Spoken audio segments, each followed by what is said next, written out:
یا نبی سلام علیکہ، یا رسول سلام علیکہ۔ نحمده ونصلي ونسلم على حبيبه الكريم، اما بعد.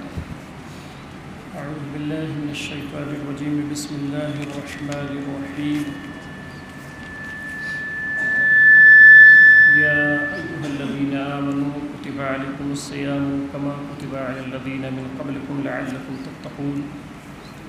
آمنت بالله صدق الله المولانا العظيم وصدق رسوله النبي الكريم، ونحن على ذلك لمن الشاهدين والشاكرين والحمد لله رب العالمين.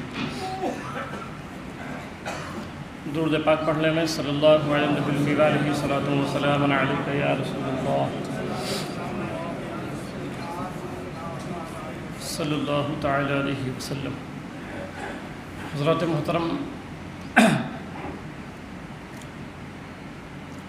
ماہ رمضان المبارک کی مقدس آمد ہے، اور یہ وہ مقدس مہینہ ہے کہ جس کا انتظار شدت کے ساتھ حضور صلی اللہ علیہ وسلم فرمایا کرتے تھے.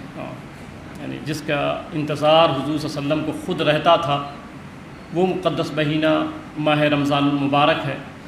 اور ابن جوزی رحمۃ اللہ تعالیٰ علیہ جو بہت بڑے محدث گزرے ہیں، وہ اپنی کتاب میں درج فرماتے ہیں کہ اس کی مثال جو ہے نا رمضان المبارک کی، فرماتے ہیں جیسے یعقوب علیہ السلام کے 12 بیٹے تھے، تو 12 میں یوسف علیہ السلام سے بڑا پیار کرتے تھے، محبت سب سے کرتے تھے، مگر سب سے زیادہ عزیز اور محبوب حضرت یوسف علیہ السلام تھے.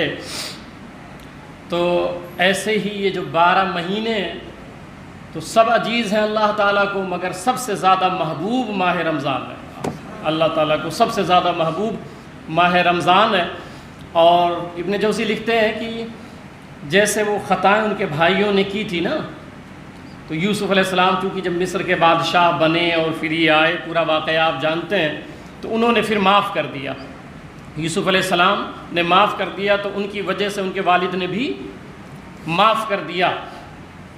تو جیسے یوسف علیہ السلام نے معاف کیا اور ان کی وجہ سے یعقوب علیہ السلام نے اپنے دیگر بیٹوں کی غلطیوں کو معاف کر دیا تھا، ایسے ہی اللہ تعالیٰ ماہ رمضان جو بڑا زیادہ عزیز ہے اللہ تعالیٰ کو، اس ماہ رمضان کے صدقے میں 11 مہینے کی برائیوں کو اللہ معاف فرما دیتا ہے. 11 مہینے کی برائیوں کو اللہ تعالیٰ معاف فرما دیتا ہے. بڑا عظیم یہ مہینہ ہے. 2-4 روایتیں اس پر میں انشاءاللہ تعالیٰ عرض کروں گا. پہلے استقبال رمضان پہ کہ یہ جو ماہ رمضان المقدس ہے، تو اس کے بارے میں حضور صلی اللہ علیہ وسلم فرماتے ہیں، رویا ان رمضان یاتی یوم القیامتی فی صورت حسنتین. سرکار فرماتے ہیں میدان محشر جب ہوگا تو یہ بہترین شکل میں رمضان آئے گا. جو رمضان شریف میں ہم روزے رکھتے ہیں نا، تو اللہ تعالیٰ اس کو حسن دے دے گا اور ایک صورت دے دے گا. تو صورتاً اور شکلاً ماہ رمضان آئے گا. فَيَسْجُدُ بَيْنَ يَدَيِ اللَّهِ، پھر اللہ کے حضور ماہ رمضان سجدے میں چلا جائے گا. میدان محشر میں اللہ کے حضور سجدے میں چلا جائے گا. فَيُقَالُ خُذْ بِيَدِي مَنْ عَرَفَ حَقَّكَ فَيَأْخُذُ بِيَدِهِ مَنْ عَرَفَ حَقَّهُ. تو کہے گا کہ مولا، اللہ فرمائے گا کیا بات ہے؟ تو یہ رمضان کہے گا کہ مولا، وہ لوگ ہیں جو میرے مہینے میں روزہ رکھتے تھے، میرا احترام کرتے تھے، میرا استقبال کرتے تھے. تو اللہ تعالیٰ فرمائے گا ٹھیک ہے، فَيَأْخُذُ بِيَدِهِ مَنْ عَرَفَ حَقَّهُ. تو اب کیا چاہتا ہے تو؟ ماہ رمضان سے اللہ تعالیٰ سوال کرے گا اور وہ بندہ کھڑا رہے گا. آپ کتنا حسین منظر ہوگا. یہاں تو سب مل جاتے ہیں نا، کوئی بھی مدد کے لیے کھڑا ہو جاتا ہے، مگر اگر آپ رمضان کے روزے رکھتے ہیں اور ماہ رمضان کا احترام کرتے ہیں، اور ماہ رمضان کا احترام اور استقبال اسی طرح کرنا چاہیے کہ ابھی آنے والا ہے بھئی، آپ کے گھر میں اگر شادی ہے تو 1 دن پہلے تیاری کرتے ہیں آپ، 6 مہینہ سال بھر پہلے تیاری شروع کر دیتے ہیں نا. کوئی آنے والا رہتا ہے، اگر آپ کا بیٹا باہر ہے کہیں، وہ آنے والا ہے، ڈیٹ فائنل ہو گیا، تو استقبال کے لیے طبیعت مچلتی رہتی ہے کہ ہاں اس تاریخ میں میرا بیٹا آئے گا. اور پھر یہ ماہ رمضان ہے، تو اس کا استقبال کیسے کیا جائے؟ بھئی ایک بات ہو سکتی، بھئی استقبال کیسے کیا جائے؟ تو استقبال اس طرح کیا جائے کہ ابھی رمضان شروع نہیں ہوا ہے، استقبال رمضان کی نیت سے نمازیں شروع کر دی جائیں، نیکیاں بڑھا دی جائیں، حضور صلی اللہ علیہ وسلم پر درود شروع کر دیا جائے کہ اے ماہ رمضان تو آ رہا ہے، ہم دیکھ تیرا استقبال شروع کر دیے ہیں. تو یہ ترتیب بنانی چاہیے کہ ابھی تک ہم نماز نہیں پڑھتے تھے، اب شروع کر دیں. بھئی ایک محمد نام کا شخص تھا، 11 مہینے تک وہ عبادت نہیں کرتا. اللہ بڑا غفور الرحیم ہے. آپ یہ نہ سوچیں ابھی تک کتنے گناہ ہوئے ہیں. کبھی آئیں تو اس کے دربار میں اور آ کر کے سجدہ کریں اور چند قطرے آنسو گریں. اگر آنسو نہ گریں تو آنکھیں صرف بھیگ جائیں، خشیت الہی آپ کے اندر آ جائے، خوف الہی آ جائے، آپ کو یہ شرم محسوس ہو جائے کہ مولا کریم میں تیرا گنہگار بندہ ہوں، تیرا سیاکار بندہ ہوں. تو اللہ یہ نہیں دیکھتا ہے آپ کی خطائیں کتنی ہیں، اللہ یہ نہیں دیکھتا ہے گناہ کتنے ہیں. جس دن آپ نادم ہو جائیں گے اللہ ساری غلطیوں کو معاف فرما دے گا، ساری خطاؤں کو معاف فرما دے گا. محمد نامی ایک شخص تھا، تو وہ 11 مہینے ایسے گزار دیا. مگر جب رمضان شریف آنے والا تھا تو رمضان شریف سے پہلے اس نے غسل کیا اور عطر لگائے اور پھر خوشبو لگائے اور پھر نماز کی پابندی شروع کر دی. نماز کی پابندی شروع کر دی.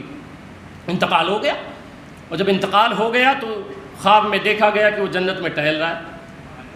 تو لوگوں نے پوچھا کہ بھائی تو 11 مہینے میں نے دیکھے تھے، بڑی برائیوں میں ملوث تھا، تو گنہگار تھا، سیاکار تھا، بد کردار تھا، مگر جنت میں ٹہل رہا ہے. اس نے کہا ہاں، جب رمضان شریف آ رہا تھا نا تو استقبال رمضان کی بنیاد پہ میں نے نماز شروع کر دی تھی، میں نے توبہ کر لیا تھا.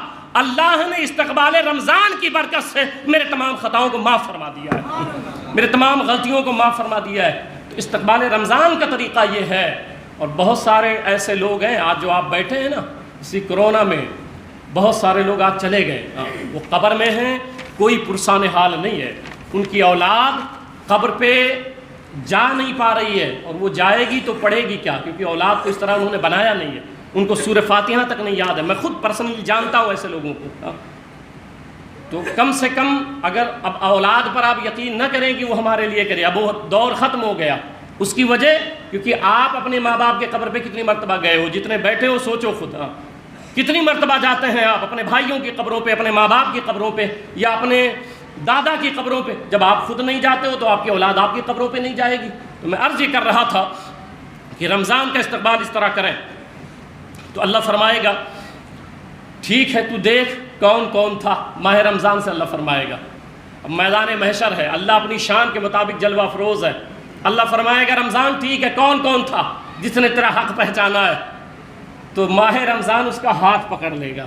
اب آپ سوچیں کہ اللہ کے سامنے ماہ رمضان آ کے روزے دار کا ہاتھ پکڑ لے گا، اور پکڑنے کے بعد عرض کرے گا مولا یہ ہے، یہ ہے، یہ ہے، یہ ہے.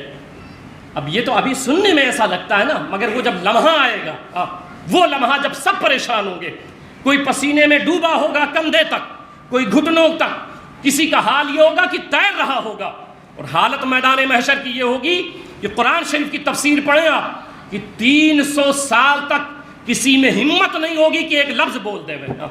آج یہ حالات ہے کہ ہم لوگ کچھ بھی بولتے ہیں کہ دیکھا جائے گا، دیکھ لیا جائے گا. میاں کیا دیکھ لو گے؟ آپ نے ابھی تک کیا دیکھا ہے؟ اگر دیکھ لیتے تو تم مرتے نہیں، خود اپنی جان بچا لیتے. تمہاری اپنی جان تمہاری اختیار میں نہیں ہے، تمہارا مال تمہارے اختیار میں نہیں ہے. جس بیوی اور اولاد پر گھمنڈ کیے بیٹھے ہو، وہ بیوی جب تمہاری لاش لے کے چلتے ہیں نا، بیوی لاش کے ساتھ نہیں چلتی ہے، جنازے کے ساتھ نہیں چلتی ہے. پھر وہی اولاد آپ کی پہلی مرتبہ قبر پہ مٹی جو ڈالتا ہے نا، کبھی دیکھیں بیٹا ڈالتا ہے، وہ کیا کہتا ہے منہا خلقناکم. یہ ہوا بھائی مٹی ڈالا جائے تو بولا ان کا بیٹا کدھر ہے؟ تو سب سے پہلے آپ کے منہ پہ مٹی ڈالنے والا آپ کا بیٹا ہے، آپ کے رشتہ دار ہے، آپ کا بھائی ہے. اب کس گمان میں، کس خیال میں؟ تو میں عرض کر رہا تھا کہ وہ ہاتھ پکڑے گا. پھر اللہ فرمائے گا رمضان بتا خواہش تیری کیا ہے، کیا کیا جائے اس کے ساتھ؟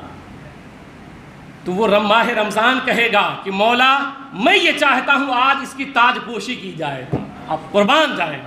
یہ ماہ رمضان کہے گا مولا یہ رمضان شریف میں میرے مہینے میں روزے رکھتا تھا، بھوکا رہتا تھا، سب پریشان ہوں گے، مگر جو ماہ رمضان کا استقبال کرتے ہیں، جو روزے رکھتے ہیں، وہاں ماہ رمضان کہے گا مولا اس کو تاج پہنایا جائے. اللہ تعالیٰ فرشتوں سے فرمائے گا جنت سے تاج لے کے آؤ، اس کے سر پہ میرے سامنے رکھا جائے تاج. تو جو روزے دار ہیں، جو صائم ہیں، میدان محشر میں اللہ کے سامنے ان کو ان کے سروں پہ تاج رکھا جائے گا. اور پھر اللہ کے رسول صلی اللہ علیہ وسلم فرماتے ہیں کہ قیامت کے دن جب اسرافیل علیہ السلام سور پھونکیں گے تو روزے دار اپنی قبروں سے نکلیں گے، اور جب وہ نکلیں گے تو اللہ تعالیٰ حکم دے گا رضوان جنت کو، جو جنت کے داروغاں ان کو حکم دے گا کہ رضوان جنت یہ میرے بندے بھوکے پیاسے آ رہے ہیں۔ آپ سوچیں آپ کا کتنا اہتمام ہو رہا ہے محشر میں۔ جب نفسی نفسی کا عالم ہوگا تو روزے داروں کا حال یہ ہوگا، روزے داروں کا حال یہ ہوگا کہ اللہ فرمائے گا رضوان جنت یہ میرے بندے بھوکے اور جو پیاسے ہیں، تو مولا کیا حکم ہے؟ اللہ فرمائے گا روزے داروں کے لیے محشر میں دسترخوان لگائے جائیں۔ اب یہ وہ باتیں، اس سب کی باتیں جھوٹی ہو سکتی ہیں، سرکار کا فرمان حق ہے، حق ہے۔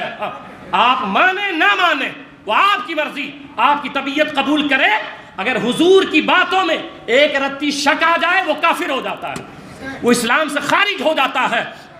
تو یہ حضور صلی اللہ علیہ وسلم کا فرمان ہے کہ اللہ فرمائے گا کہ دسترخوان بچھایا جائے تو حضرت رضوان جنت کہیں گے ایھا الغلمان والولدان، اے جنت کے خادموں سنو، اے خدام جنت سنو، حور و غلمان سنو۔ سب کہیں گے کیا؟ تو رضوان جنت کہیں گے کہ طباقوں میں جنت کے پھل فروٹ لائے جائیں، جنت کے کھانے لائے جائیں۔ آپ کتنے خوش نصیب ہیں جو لوگ روزے رکھتے ہیں۔ اب اسی رمضان شریف میں بہت سے ایسے بھی آ جائیں گے، ابھی ٹھیک ہے، بہت سے ایسے آئے، ابھی تک ٹھیک تھے اب دوا چالو ہو جائے گی۔ اتنے بے غیرت ہیں، اتنے سماج میں بے شرم انسان ہے وہ، ان کی غیرت دیکھیں آپ۔ بھئی ٹھیک ہے یہاں مجھ سے کہہ سکتے ہو دوا چالو ہے، اللہ کے حضور کیا جواب دو گے آپ؟ رسول اللہ صلی اللہ علیہ وسلم کو کیا جواب دو گے؟ تمہیں موت نہیں آنی ہے، تم سماج میں اگر تمہیں ایسے ہی کھانے کا شوق ہے، اللہ کی نافرمانیوں کا شوق ہے، تو تم اللہ کی زمین سے نکل جاؤ، اللہ کی روزیوں کو کھانا چھوڑ دو۔ کس منہ سے اللہ کی دی ہوئی روزیوں کو کھاتے ہو؟ تم کو شرم نہیں آتی ہے جب اللہ کی بات نہیں مانتے ہو، اللہ کے فرامین پہ عمل تمہارا نہیں ہے؟ تو اللہ کی جو سلطنت ہے اس سے یا تو باہر چلے جاؤ، اور اگر اللہ کی سلطنت میں رہنا ہے تو اس کی باتوں پہ پھر عمل کرو، اس کی باتوں پہ عمل کرو۔ دنیا کو بیوقوف بنا سکتے ہو مگر اللہ کے حضور تمہیں کھڑا ہونا ہے۔ میں ایک بات یہاں عرض کر دوں کہ حضور صلی اللہ تعالی علیہ وسلم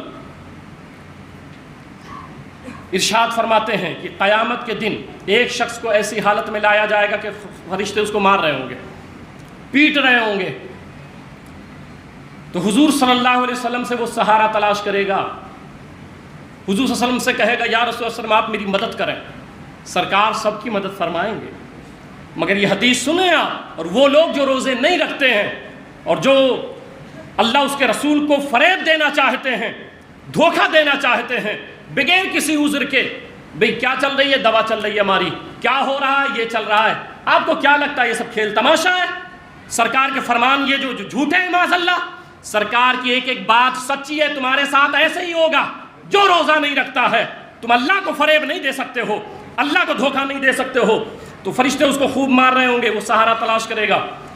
تو حضور صلی اللہ علیہ وسلم قریب جائیں گے اور فرمائیں گے کہ بھئی اس کا کیا گناہ ہے؟ فرشتے اس کو کیوں مار رہے ہو اور اتنا زیادہ مار رہے ہو؟ تو فرشتے عرض کریں گے یا رسول اللہ صلی اللہ علیہ وسلم یہ وہ شخص ہے جس نے ماہ رمضان کو تو پایا مگر اللہ کی نافرمانی کرتا رہا۔ رمضان شریف تو اسے ملا تھا مگر یہ اللہ تعالیٰ کی نافرمانی کرتا رہا، یعنی جھوٹ بولتا رہا، چغل خوری کرتا رہا، غیبت کرتا رہا، کبھی روزے نہیں رکھتا تھا، اللہ کی نافرمانی کرتا تھا۔ یہ ماہ رمضان کا مہینہ اور اس میں مولا کی نافرمانی ہو رہی تھی۔ حضور صلی اللہ علیہ وسلم سفارش کرنا چاہیں گے، یہ جس کو مار رہے ہیں چلو میں بچا لیتا ہوں، سفارش کر دیتا ہوں، کہیں گے مولا اس کو معاف کر دے، چھوڑ دے اس کو۔ اب سوچیں سرکار سفارش کر رہے ہیں، اب سرکار سے بڑا تو کوئی نہیں، حضور صلی اللہ علیہ وسلم سے بڑا تو کوئی نہیں ہے۔ کس سے کر رہے ہیں؟ اللہ تعالیٰ سے، اور جس سے کر رہے ہیں یا تو حضور سے بڑا وہی ہے جو خالق ہے اور مالک ہے۔ تو حضور صلی اللہ علیہ وسلم سفارش کر رہے ہوں گے تو اللہ تعالیٰ حکم دے گا حبیب اس کے بارے میں نہ بولیں آپ، اللہ منع فرما دے گا حضور صلی اللہ علیہ وسلم کو، اللہ فرمائے گا حبیب اس کے بارے میں نہ بولیں۔ تو حضور صلی اللہ علیہ وسلم عرض کریں گے مولا بہت مار رہے ہیں، سرکار اپنی امتیوں سے بڑا پیار کرتے ہیں نا، پھر وہ ایک درد جاگے گا مولا اس کو بہت مار رہے ہیں، مولا کریم سفارش میری قبول کر لے، اللہ تعالیٰ فرمائے گا اے محبوب اس کے بارے میں آپ نہ بولیں۔ حضور صلی اللہ علیہ وسلم کہیں گے کیوں؟ اللہ تعالیٰ ارشاد فرمائے گا حبیب اس کے متعلق دعویٰ ماہ رمضان نے پیش کیا، ماہ رمضان نے پیش کیا ہے، اس نے یہ پیش کیا ہے کہ مولا میں تھا اور میرے درمیان یہ اللہ کی نافرمانی کرتا تھا۔ جب حضور صلی اللہ علیہ وسلم یہ سنیں گے کہ ماہ رمضان نے دعویٰ پیش کیا اس کے خلاف، حضور فرمائیں گے جس کے خلاف ماہ رمضان دعویٰ پیش کرے میں اس کی سفارش نہیں کروں۔ تو آپ کس گمان میں یہ نعرے لگا کے آپ جنت میں جانا چاہتے ہیں؟ کھیل کود کر کے ایسے چھٹکتے اور کودتے جنت میں جائیں گے؟ ایسا نہیں ہے۔ کس نے آپ کے ذہنوں میں یہ بھر دیا ہے کہ ایسے کچھ بھی کریں آپ جنت میں چلے جائیں گے؟ نہیں، آپ عبادتیں کریں، عبادتیں کریں۔ تو میں عرض کر رہا تھا کہ یہ ماہ رمضان ہے، اس کا استقبال کریں، اس کا استقبال کریں۔ اور اس کے فضائل و برکات یہ ہیں کہ میں ایک دو روایتیں سنا دیتا ہوں کہ حضور صلی اللہ تعالی علیہ وسلم ارشاد فرماتے ہیں، حضور صلی اللہ علیہ وسلم نے فرمایا اذا دخل شہر رمضان فتحت ابواب السماء وغلقت ابواب جہنم وسلسلت الشیاطین، صحیح البخاری۔ سرکار فرماتے ہیں جب بھی رمضان شریف کا مقدس مہینہ آتا ہے تو آسمان کے سارے دروازے کھول دیتا ہے، سارے دروازے۔ اتنا عظیم مہینہ ہے یہ، زندگی کا بھروسہ نہیں ہے، کوئی نہیں کہہ سکتا اگلا رمضان ملے گا۔ آپ کی زندگی کا مقصد صرف ایک یہ ہے، اللہ نے فرمایا وما خلقت الجن والانس الا لیعبدون، ہم نے جناتوں کو انسانوں کو اپنی عبادت کے لیے پیدا کیا۔ اللہ نے فرمایا روزی میں دوں گا، رزاق اللہ ہے، آپ آئے ہو عبادت کے لیے، رزق کے تلاش میں اللہ کو نہ بھولو، اپنا جو کام کرنے آئے ہو وہ نہ بھولو، ایک دن جانا ہے، ایک دن پلٹنا ہے۔ تو جب رمضان شریف کا مہینہ آتا ہے تو آسمان کے دروازے کھول دیتا ہے، اور ایک روایت میں ہے کہ وفتح ابواب الجنہ، جنت کے سارے دروازے کھول دیتا ہے۔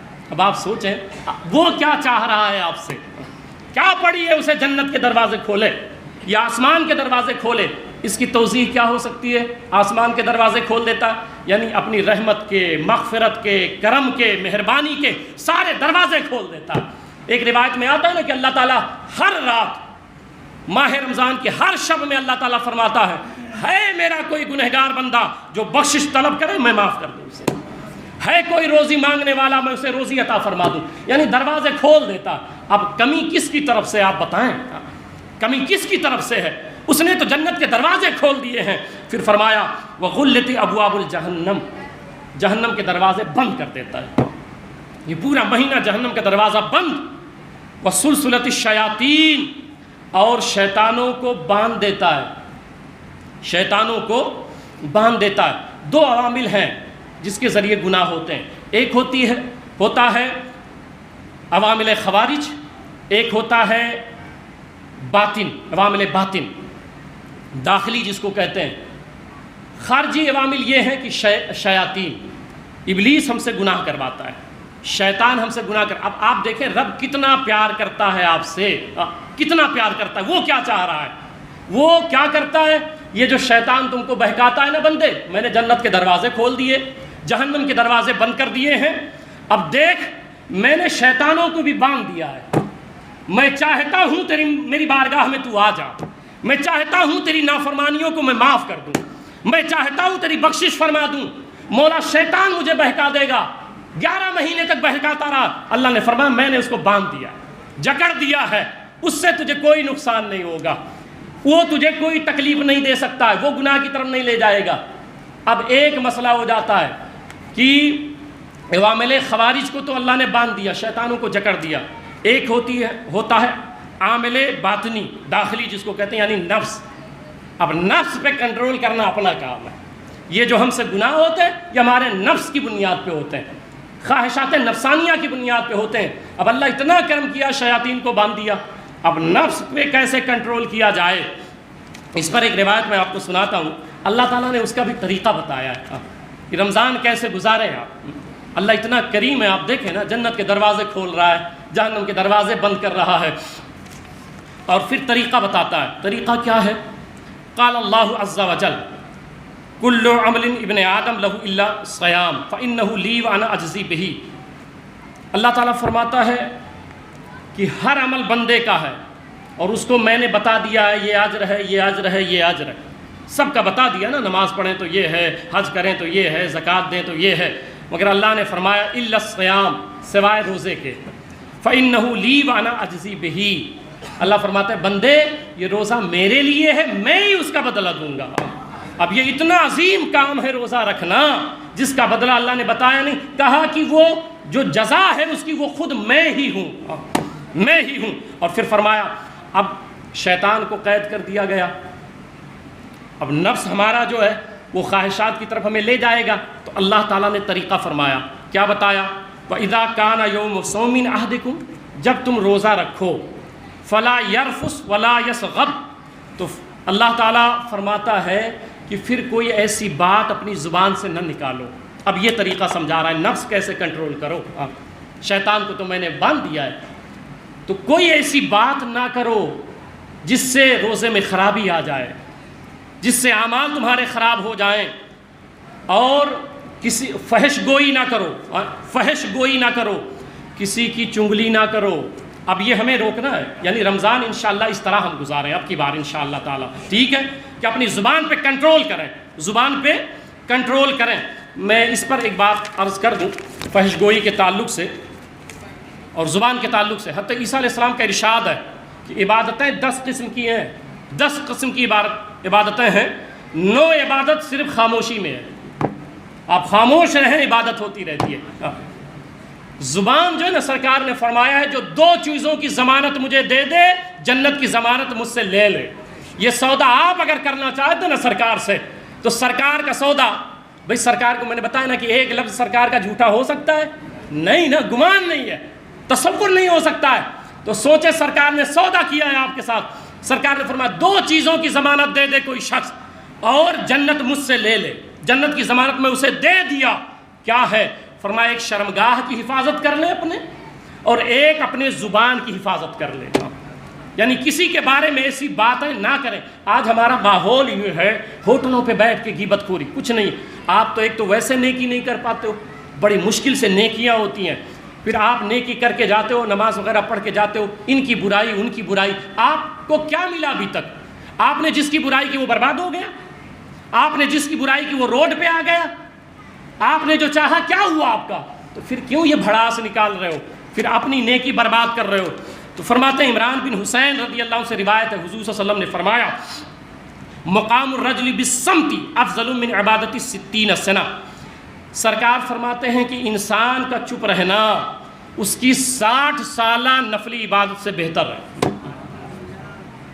یہ جتنے فتنے ہوتے ہیں نا گھروں میں بھی، آپ کی بیوی کے ساتھ ہو، آپ کے بیٹے کے ساتھ ہو، آپ کے خاندان میں ہو، سارے فتنے ہوتے ہیں زبان سے، سارے فتنے زبان سے ہوتے ہیں، اسی کو ہم کنٹرول نہیں کرتے ہیں، بولتے رہتے ہیں۔ کیا تلوار کا زخم تو صحیح ہو سکتا ہے، مگر زبان کی نکلی ہوئی تیز تلوار والی جو دھار ہوتی نا، پھر وہ آدمی ہمیشہ زخمی رہتا ہے۔ اس لیے کم سے کم ابھی رمضان آنے والا ہے تو ہمیں اپنی عبادتیں بچانی ہیں انشاءاللہ، اور سرکار نے بتایا بھی ہے۔ اور پھر حضور صلی اللہ علیہ وسلم فرماتے ہیں فحش کلامی، جو روزہ دار ہو تو اللہ نے کیا بتایا، وہ فحش کلامی نہ کرے، اپنے روزے کو بچائے۔ پھر سرکار فرماتے ہیں فحش کلامی کرنے والے پر جنت حرام ہے۔ یہ جو بے حیائی کی باتیں کرتے ہیں، بالخصوص نوجوان طبقہ، اور بے شرمی کی باتیں کرتے ہو، ایسی باتیں اگر کوئی شخص کرتا ہے تو سرکار فرماتے ہیں جن کا کلمہ پڑھتے ہو، جن سے محبت کرتے ہو، جن کے اشارے پہ جنت ملنی ہے، انہوں نے فرمایا ہے کہ فحش کلام کرنے والے پہ، بے حیائی کی باتیں کرنے والے پہ اللہ کے رسول نے فرمایا جنت حرام ہے، حرام ہے، حرام ہے، وہ جنت میں نہیں جائے گا۔ اور پھر حضور صلی اللہ علیہ وسلم فرماتے ہیں پھر وہ کہاں جائے گا؟ جنت میں نہیں گیا تو جہنم میں۔ اب دوزخ میں ایسے شخص کے منہ سے ایسی پلیدی، نجاست، ایسی پلیدی یعنی نجاست نکلے گی جس کی گندگی سے، جس کی بدبو سے تمام اہل دوزخ بیزار ہوں گے۔ آپ سوچیں دوزخ کا خود کا عذاب اتنا ہے کہ اگر ایک سوئی کے ناکے کے برابر کھول دیا جائے پوری دنیا مر جائے تپش سے، ہر کوئی اپنے مصیبت میں مبتلا ہوگا، مگر یہ ایسی بدبو ہوگی کہ اس مصیبت میں بھی اسے وہ بدبو محسوس ہوگی، اور وہ پھر خود بیزار ہوں گے، اور سارے اہل دوزخ کہیں گے یہ کون ہے؟ تو کہا جائے گا کہ یہ وہ لوگ ہیں جو دنیا میں فحش کلامی کرتے تھے، بے حیائی اور بے شرمی والی باتیں کرتے تھے۔ اور ایک روایت میں ہے حضور صلی اللہ علیہ وسلم نے فرمایا جو شخص دنیا میں فحش کلامی کرتا ہے، گندی گندی باتیں کرتا ہے، بے شرموں والی باتیں کرتا ہے، حضور صلی اللہ علیہ وسلم نے فرمایا قیامت کے دن وہ کتے کی شکل میں اٹھایا جائے گا۔ یہ جو فحش باتیں کرتے ہو آپ، جو بے حیائی والی باتیں کرتے ہو، سرکار فرماتے ہیں ایسا شخص کتے کی شکل میں اٹھایا جائے گا۔ تو اسی لیے کوشش کریں کہ انشاءاللہ آج سے ہم لوگ اس سے اجتناب کریں گے، اجتناب کریں۔ تقریر کا مقصد یہ نہیں ہوتا نا آپ سنیں اور نکال دیں، میں آپ کی تربیت کر رہا ہوں، یہ آپ کی درسگاہ ہے، جمعہ جو ہے نا یہ آپ کی درسگاہ ہے، اور میں آپ کو ایک ایک پوائنٹ اسی لیے سمجھاتا ہوں کہ آپ مثال کے طور پہ آپ بتائیں مجھے اے سی لگا دیں، یہ مسجد ہے، اے سی لگا دیں، اب یہ دروازے کھلے رہیں، کھڑکیاں کھلی رہیں تو اے سی کی ہوا ملے گی؟ جو مقصد ہے اے سی کا وہ حل ہوگا؟ نہیں۔ کیوں؟ کیونکہ سب ہوائیں نکل جائیں گی نا، ٹھنڈک۔ اس کے لیے کیا ضروری ہے؟ اب دروازے بند کر دیں، کھڑکیاں بند کر دیں، پھر جو ہوا رہے گی اور جو اے سی لگانے کا مقصد ہے وہ حل ہو جائے گا۔ تو اب ایسے ہی ہم نمازیں پڑھتے ہیں، روزے رکھتے ہیں، حج کرتے ہیں، ساری عبادتیں تو کرتے ہیں، ہوٹلوں پہ بیٹھ کے غیبت کر دیے۔ اب یہ دروازے ہیں نا جو نکل جا رہے ہیں نیکیاں، یہ کھڑکیاں ہماری بدنوں میں کھلی ہیں، جھوٹ بول دیتے ہیں، غیبت کر دیتے ہیں، چغل خوری کر دیتے ہیں، ان کی بات ادھر لگا دی، ان کی بات ادھر لگا دی، کہ ایسی کیسی باتیں، مسجد مدرسے تک نہیں چھوڑتے ہیں آپ اللہ کو کیا جواب دیں گے؟ یا تو مر جائیں گے، کچھ ویسے کر نہیں سکتے ہیں، بس صرف یہ ایک فتنہ ہوگا، مگر مرو گے اللہ کے حضور کیا جواب دو گے؟ اس لیے اپنی زبانوں کو خاموش کریں، اپنی زبانوں کو خاموش کریں۔ تو حضور صلی اللہ علیہ وسلم نے فرمایا، اچھا ایک روایت اور سن لیں، حضرت انس رضی اللہ تعالیٰ عنہ کہتے ہیں، میں نے جو سمجھایا کہ زبان پہ انشاءاللہ کنٹرول کریں گے، اللہ نے فرمایا ہے فلا یرفث ولا یصغب، کوئی فحش کلامی نہ کرے اور کسی کی کوئی بدگوئی نہ کرے، چنگل خوری، ان دو چیزوں سے بچنا ہے رمضان شریف میں انشاءاللہ تعالیٰ۔ اب اگر ایک رمضان یہ پورا گزر گیا نا ایسا انشاءاللہ تعالیٰ تو پھر وہ رنگ چڑھ جائے گا، پھر وہ رنگ چڑھ جائے گا انشاءاللہ تعالیٰ۔ اب غیبت کے تعلق سے سن لیں، حضرت انس رضی اللہ عنہ کہتے ہیں سرکار نے فرمایا روزہ رکھو مگر جب میں کہوں تب افطاری کرنا اور مجھ سے اجازت لینا۔ ہر کوئی اجازت لیتا رہا۔ حضرت انس رضی اللہ عنہ کہتے ہیں میں آیا، میں نے کہا سرکار دو عورتیں انہوں نے بھی روزہ رکھا تھا، افطاری کی اجازت دے دیں؟ تو حضور صلی اللہ علیہ وسلم نے فرمایا انہوں نے روزہ نہیں رکھا، وہ تو گوشت کھاتی رہی اپنے بھائیوں کا، انہوں نے روزہ نہیں رکھا، وہ تو گوشت کھاتی رہی اپنی بھائیوں کا۔ تو انس کہتے ہیں سرکار مطلب؟ تو سرکار نے ایک پیالہ دیا، فرمایا وہ دونوں عورتیں جو پورا دن بھوکے سے رہی ہیں نا، روزہ رکھی ہیں، جاؤ ان کو کہو قے کریں۔ تو جب حضرت انس رضی اللہ تعالیٰ عنہ لے کے گئے نا اور فرمایا اس میں قے کرو، تو جب انہوں نے قے کیا نا، الٹی کیا، تو اس میں گوشت کا لتھڑا نکلا، گوشت کا لتھڑا۔ سرکار کی بارگاہ میں کہا سرکار یہ نکلا ہے؟ سرکار نے فرمایا ہاں، اگر یہ لتھڑا ان کے پیٹ میں رہتا دونوں جہنم میں جاتی۔ روزے سے تھی، سرکار کا دور ہے، سرکار کا دور ہے، سرکار کو انہوں نے دیکھا تھا، مگر فرمایا کہ اگر یہ دونوں لتھڑے ان کے پیٹ میں رہتے۔ صحابی نے عرض کیا سرکار یہ لتھڑے ہیں کیا؟ سرکار نے فرمایا انہوں نے روزہ تو رکھا تھا مگر وہ چنگل خوری اور غیبت بیان کرتی تھی۔ تو یہ جو غیبت کیا ہے، یہی وجہ ہے قرآن میں اللہ فرماتا ہے تم میں کون ہے جو پسند کرتا ہے اپنے مرے ہوئے بھائی کا گوشت کھائے؟ آپ لوگ پسند کرتے ہیں اپنے مرے ہوئے بھائی کا گوشت کھائیں؟ ایک تو بھائی کا گوشت، پھر وہ بھی مرا ہوا، کوئی نہیں پسند کرتا ہے۔ جو غیبت کرتا ہے، جو غیبت کرتا ہے، برائی بیان کرتا ہے، سرکار فرماتے ہیں وہ اپنے مرے ہوئے بھائی کا گوشت کھاتا ہے۔ اگر آپ چاہتے ہیں ایسا نہ ہو، حدیث شریف میں میدان محشر میں بھائی کو لایا جائے گا، سگے بھائی کو مردے کی شکل میں کہا جائے گا اس کا گوشت کھاؤ، کہے گا مولا میں کیسے کھاؤں؟ اللہ فرمائے گا دنیا میں تو کھاتا تھا نا، اس کی برائی کرتا تھا، اس لیے چنگل خوری سے بچیں۔ اللہ نے اسی لیے بتایا چنگل خوری نہ کریں، فحش کلامی نہ کریں، فحش کلامی نہ کریں۔ اور پھر اللہ کے رسول صلی اللہ تعالی وسلم فرماتے ہیں تجدون شر الناس یوم القیامت ذل وجہین الذی یاتی ہؤلاء بوجہین وہؤلاء بوجہین۔ حضور صلی اللہ علیہ وسلم فرماتے ہیں قیامت کے دن دو چہرے والے لوگ آئیں گے، یہ سب سے بدترین مخلوق ہوں گے محشر میں، ان کے دو منہ ہوں گے، دو چہرے ہوں گے۔ تو اللہ تعالیٰ فرمائے گا یہ دو چہرے والے وہ لوگ ہیں جو ایک کے پاس آتے تھے تو کچھ اور بولتے تھے، دوسرے کے پاس جاتے تھے تو کچھ اور بولتے تھے۔ آج یہی ہے، ہم امام صاحب لوگوں کو نہیں چھوڑا جاتا ہے، یہاں کچھ اور بولتے ہیں، ادھر جا کے کچھ اور بولتے ہیں۔ میں اکثر کہتا رہتا ہوں آپ کبھی بھی زندگی میں، یہ بات میری بالکل ذہن میں بسا لیں، آپ کبھی بھی زندگی میں ہمارے یہاں کے بارے میں، مسجد مدرسے کے بارے میں، اسٹاف کے بارے میں کوئی بات ہو، براہ راست مجھ سے رابطہ کریں، انشاءاللہ کبھی غلط فہمی نہیں ہوگی، اللہ نے چاہا انشاءاللہ کبھی غلط فہمی نہیں ہوگی، کیونکہ یہ ہر طرح کے لوگ رہتے ہیں، میں نے بتایا نا اس طرح کے لوگ ہوتے ہیں، تو ان کو اللہ تعالیٰ دو چہروں کے ساتھ بلائے گا۔ اور پھر حضور صلی اللہ علیہ وسلم فرماتے ہیں وَالشَّرَارُ عِبَادِ اللَّهِ الْمَشَّاؤُونَ بِالنَّمِیمَةِ مُفَرِّقُونَ بَیْنَ الْأَحِبَّةِ الْبَاغُونَ الْبُرَاةُ الْعَنَتِ۔ حضور صلی اللہ علیہ وسلم فرماتے ہیں بدترین لوگ وہ ہیں جو چغلی کھاتے ہیں۔ اب جس کو حضور بدترین کہیں، اب وہ سیٹ ہے تو آپ کہتے ہیں نہیں بہت اچھا ہے، اس کے پاس پیسے ہیں یار بہت اچھا ہے، یہ گاڑی ہے تو اس کے پاس بہت اچھا ہے، لعنت تو ایسی گاڑیوں پر ایسے پیسوں۔ سرکار اگر وہ چنگل خوری کرتا ہے تو چاہے امیر ہو چاہے غریب ہو، سرکار نے فرمایا وہ سماج کے سب سے نیچ انسان ہے، سماج کے سب سے ذلیل انسان ہے، اور دوستوں کے درمیان جدائی ڈالتے ہیں۔ یہ بدترین لوگوں کی سرکار نے نشاندہی فرمائی ہے۔ دوستوں میں برائی ڈال دے ہوئے، دو چار دوست ہوں، ایک دوست جائے اس کو بولے یار تیرا دوست تو ایسا تجھے بول رہا تھا، پھر اس کو جا کے بولے یار وہ تو ایسا بول رہا تھا، سرکار نے فرمایا وہ سماج کا نیچ انسان ہے، بدترین انسان ہے۔